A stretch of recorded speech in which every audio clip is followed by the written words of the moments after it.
नमो हिरण्यबाहवे हिरण्यवर्णाय हिरण्यरूपाय हिरण्यपतये अम्बिकापतये उमापतये पशुपतये नमो नमः।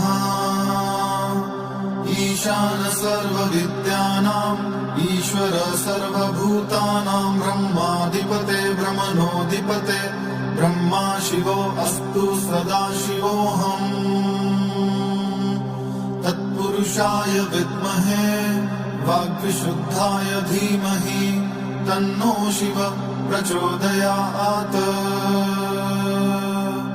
महादेवाय विद्महे रुद्रमूर्तये धीमहि तन्नो शिव प्रचोदयात्।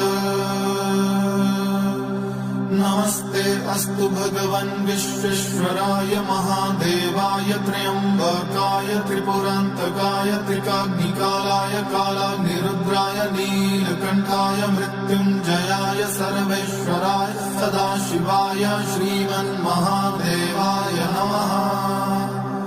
श्रीमन्महादेवाय नमः।